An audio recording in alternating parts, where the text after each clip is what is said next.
Hello বন্ধুরা, আজকে করব আলু দিয়ে ডিমের ঝোল। তার জন্য আলু নিয়ে নিয়েছি, আলুগুলোকে ঠিক এইভাবে কেটে নিয়েছি। আর নিয়েছি ডিমগুলো সেদ্ধ করে নিয়েছি। এখন ডিমগুলো খোসা ছাড়াই নেব।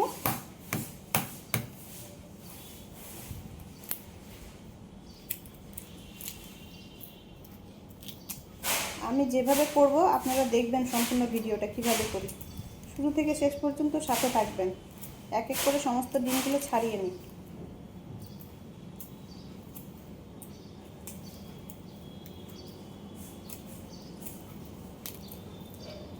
ডিম ছাড়িয়ে দেখা হচ্ছে।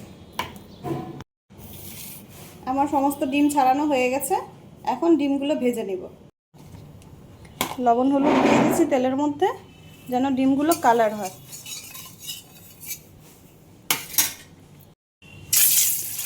দুটো ডিম ছেড়ে আরও দুটো ডিম একদম লো ফ্লেমে আস্তে আস্তে ভেজে নেব। একদম হালকা করে ভেজে নেব, যেন ডিমের এটা চামড়াটা যেন চিউড়া চিউড়া না হয়।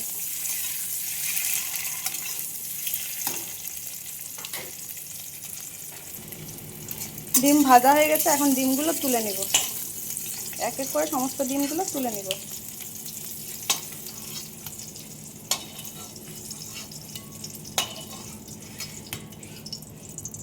কড়াইতে তেল দিয়ে এখন আলুগুলো ভেজে নেব। এখন এক এক করে আলুগুলো ভেজে নেব। সমস্ত আলুগুলো দিয়ে দিচ্ছি।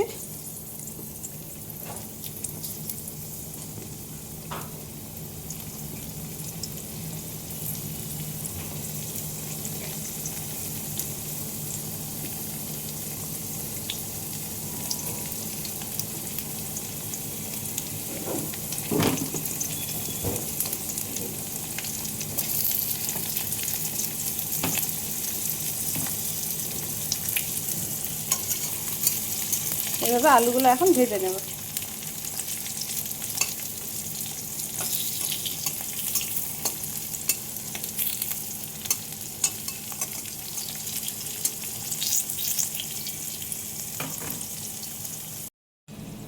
আমার আলুগুলো ভাজা হয়ে গেছে, এখন তুলে নিচ্ছি। এইভাবে আলুগুলো ভেজে নিতে হবে।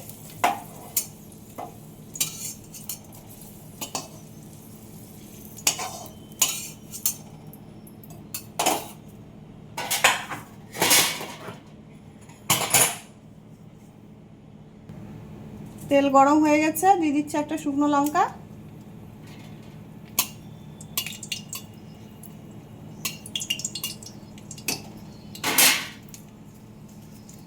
দুটো তেজপাতা,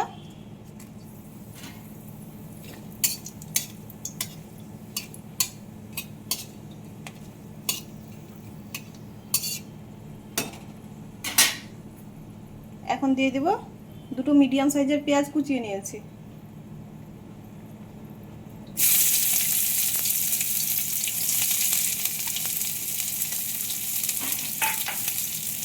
এখন লাল লাল করে ভেজে নেব।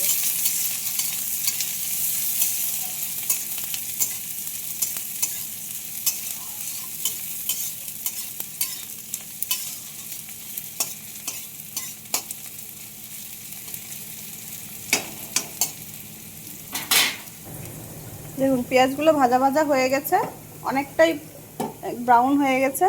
দেখুন ঠিক এমন সময় দিয়ে দিতে হবে মশলার জন্য নিয়েছি আদা, জিরে, ধনে, শুকনো লঙ্কা বেটে নিয়েছি। এখন মশলাটা দিয়ে দিব। বাটি ধোয়া জল দিয়ে দিলাম।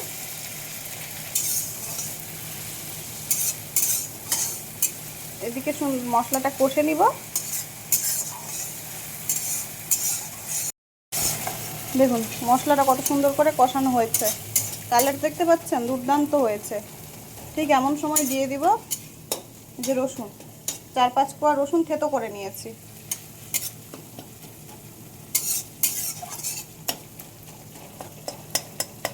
মশলা থেকে তেলও ছেড়ে দিয়েছে আর কালারটাও খুব সুন্দর হয়েছে। রসুনটা দিয়ে দিলাম। বেশি রসুন দিতে হবে না, নাহলে রসুন গন্ধ করবে।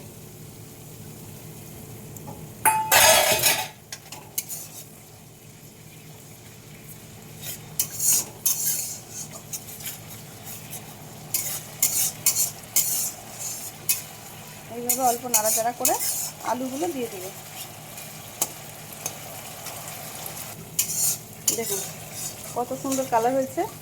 যেখানে যদি টমেটো দিতে পারতাম আরও ভালো লাগতো, টমেটো যেহেতু বাড়িতে নেই সেজন্য এমনিই করছি।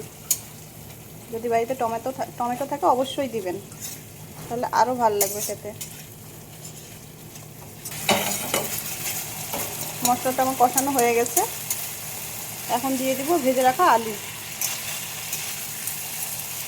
দেখুন এইভাবে মশলা আর আলু কষিয়ে নিতে হবে।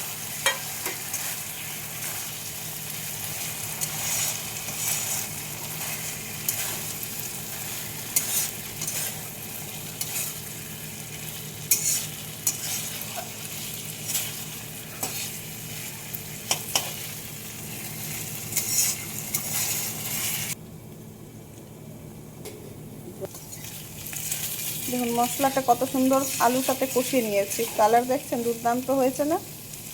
আর খুব সুন্দর সেন্ট বেরিয়েছে, আলুও সেদ্ধ হয়ে গেছে।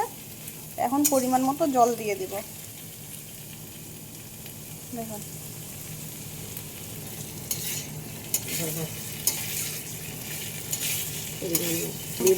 এখন পরিমাণ মতো জল দিয়ে দিব, বেশি ঝোল দিব না, নাহলে ভালো হবে না। ঝোলটা ফুটলেই ডিমগুলো দিয়ে দেব।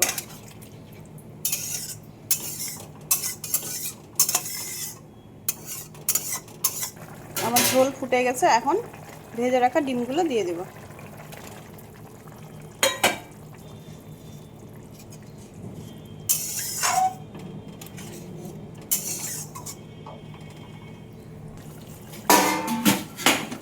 দেখুন কত সুন্দর কালার হয়েছে না, পুরো তেলটা ছেড়ে দিয়েছে। এখন দিয়ে দেব গরম মশলা। গরম মশলাটা বেটে নিয়েছি, ঢেলে দিলাম।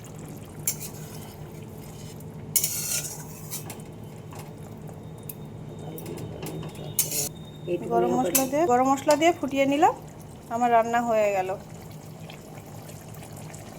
এবার নামিয়ে নেব। দেখতে পাচ্ছেন কত সুন্দর হয়েছে।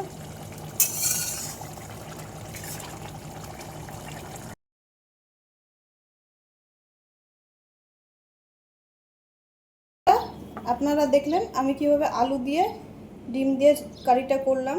একবার অবশ্যই এইভাবে ট্রাই করে দেখবেন, দুর্দান্ত লাগবে খেতে। আর কালারটা দেখে বুঝতেই পাচ্ছেন যে কত সুন্দর হয়েছে, খেতেও অসাধারণ হয়েছে। ভাত রুটি সব কিছুর সাথে একদম জমে যাবে। আর চ্যানেলটিকে একটু ভালোবাসা দিয়ে যাবেন, সাবস্ক্রাইব করবেন চ্যানেলটিকে, লাইক করবেন, শেয়ার করবেন, কমেন্ট করবেন, এগিয়ে দেওয়ার চেষ্টা করবেন, আমাদের সাথে থাকবেন। এখানে আমি